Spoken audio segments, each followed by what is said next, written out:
Olá a todas e todos. Eu sou o Crisanto, professor de filosofia, e na aula de hoje a gente vai começar o nosso curso falando sobre a passagem do mito à filosofia. Tema interessante porque dialoga com religião, literatura e outras áreas transitivas à filosofia. Bom, primeiramente, eu gostaria de refletir com vocês sobre uma notícia relativamente recente, né, tem uns meses, que é o lançamento do telescópio espacial James Webb no espaço pela NASA, a agência espacial norte-americana, em parceria com outras agências espaciais. O telescópio foi lançado em dezembro de 2021 e nos últimos meses ele tem revelado as primeiras fotos. Além dele ser o maior telescópio já lançado no espaço até hoje, e ele ter uma tecnologia voltada para fotografia de luzes infravermelhas, não vou entrar nesse detalhe, mas ele promete e está entregando nos últimos meses fotografar as primeiras estrelas e as primeiras galáxias do nosso universo. Isso é muito interessante. Pensem comigo. Olha quanta coisa a gente pode descobrir e quantas preconcepções sobre a origem do universo a gente pode desconstruir com essas descobertas do James Webb, do telescópio James Webb. Por que isso é importante e o que isso tem a ver com o nosso tema? Vejamos. Vamos sair desse mundo tecnológico e científico, voltar 2.600 anos atrás, vejam vocês, no século VI a.C., um pouquinho antes da filosofia nascer. E vamos falar sobre um mundo que não tinha essa tecnologia, que, portanto, todo o conhecimento e a transmissão do conhecimento estava baseada num tipo de pensamento que é o pensamento mítico. Que é o pensamento mítico ou que é o mito? Ao contrário do que o senso comum diz, o mito não é uma mentira.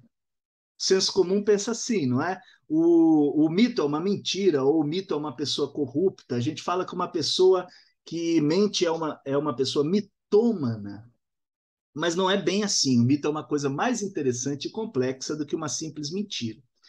Que veja bem, e aí tem tudo a ver com esse evento científico que eu acabei de falar, porque o mito normalmente é uma narrativa sobre as origens, uma narrativa que pode tratar das origens do espaço, do universo, as origens da sociedade humana, as origens do ser humano, as origens dos fenômenos naturais, as origens das paisagens naturais, montanhas, rios, florestas, enfim, tudo aquilo que há de mais caro para o ser humano. Então, o mito é uma forma de transmissão de conhecimento muito importante e dominante nessa época que eu estou falando para vocês, 2.600 anos antes de Cristo. Quais são as principais características do mito, portanto? Uma eu já falei aqui, ele é uma narrativa. É uma narrativa que fala sobre origens, portanto, um tempo remoto, um tempo que não está na linha histórica, sabe assim? Não é para localizar numa data. É um tempo remoto, muito distante, e basta saber isso. Mas uma outra característica principal do mito é que a pessoa que narra, normalmente é um poeta, um aedo, um rapsodo, tem plena confiança da pessoa que escuta, ou que lê, caso esse mito seja escrito e não oral.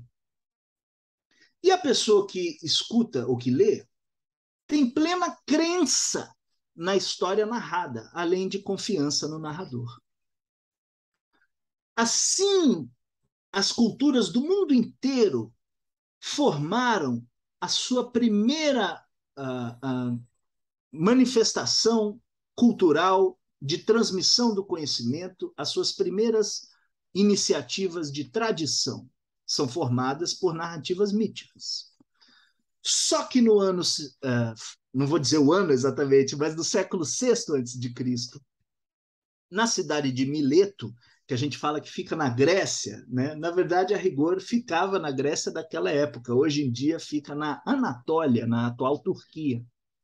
Na cidade de Mileto surge um novo tipo de pensamento, fundado não mais na narrativa de histórias originárias, mas numa outra lógica completamente diferente. Ao mito passa a se opor agora o logos, uma palavra grega difícil de traduzir, há quem traduza por razão ou por discurso, tanto faz. Eu só acho um problema falar em razão, porque fica parecendo que o mito não tem razão ou não tem lógica, e não é verdade. O mito é muito importante, tem sua razão de ser e tem sua lógica. Mas, quando a filosofia nasce, surge um novo tipo de pensamento, que agora vamos tentar identificar as diferenças. Não é mais uma narrativa de eventos, mas uma argumentação de conceitos. Não busca mais a origem, e sim um princípio, o conceito, a lógica. Ele não vai trazer uma tradição estabelecida, mas ele vai argumentar e tentar demonstrar. E a respeito do universo, por exemplo, é muito interessante, porque enquanto o mito fala de uma cosmogonia, isso é, a origem do cosmos, cosmos sendo o universo e gonia vindo da palavra gênesis, né, origem, a filosofia vai falar de uma cosmologia. Olha aí a logia, a palavra logos aparecendo. Uma lógica do universo, uma razão por trás do universo, um modo como os eventos e as coisas, os objetos do universo se relacionam entre si dentro de uma certa lógica que pode ser não só compreendida, mas demonstrada, testada.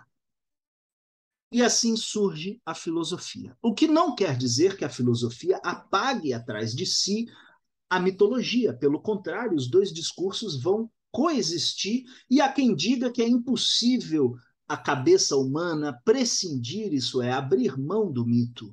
Sempre o mito existiu, continua existindo, e ele tem a sua importância cultural em todas as nações, povos e línguas. Só para dar um exemplo da convivência entre mito e filosofia, o filósofo Aristóteles escreveu um livro muito importante na sua obra chamada A Constituição de Atenas, em que ele mostra, de uma lógica racional e filosófica, a história das instituições atenienses e como essas instituições funcionam. Um pouquinho antes dele, é verdade, mas não tão antes assim, quer dizer, no momento em que já havia filosofia, pensamento lógico, etc., o poeta trágico Ésquilo vai escrever uma trilogia de peças dramáticas chamada Oresteia, que também vai falar das origens e do funcionamento das instituições gregas, só que em vez de um pensamento lógico e demonstrativo, ele vai contar a história de Orestes, que mata a mãe para vingar o pai, e com isso desperta a ira das fúrias, personagens mitológicos gregos, que só é aplacada quando o deus Apolo estabelece um tribunal, e assim ficam estabelecidas as instituições atenienses. Percebe a diferença? Uma origem histórica, lógica e racional do funcionamento das instituições, a outra é uma origem mítica, remota, narrativa e, até certa maneira, fantasiosa das políticas e das instituições atenienses. A tragédia e a peça trágica, portanto, é o modo como o mito vai sobreviver na cultura grega, mesmo depois do advento da filosofia. E, aliás, até hoje é assim.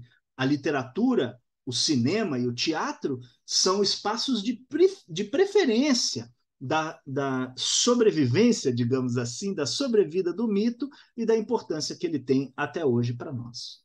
Estabelecida essa diferença, eu gostaria de dividir vocês em grupos para que a gente fizesse o seguinte exercício. Pensem em fenômenos da natureza, que pode ser a origem do espaço, como eu comentei aqui no início da aula, pode ser a origem do ser humano, podem ser fenômenos da natureza, tempestades, rios, paisagens, etc. E eu gostaria que nos grupos vocês pensassem ambas as narrativas, ou melhor, ambas as formas de pensamento. Uma narrativa mítica para esses fenômenos e uma outra narrativa conceitual, mais racional e filosófica. Vocês podem trazer essa narrativa mítica da tradição, por exemplo, se você é cristão e conhece a narrativa bíblica, você pode usar dela. Se você estuda mitologia por conta própria, muito legal, pode usar dela. Mas se você ver da Netflix ou do cinema, também fiquem à vontade, vamos fazer esses grupos e vamos debater. Essa foi a nossa aula de hoje, a nossa aula sobre mito e filosofia.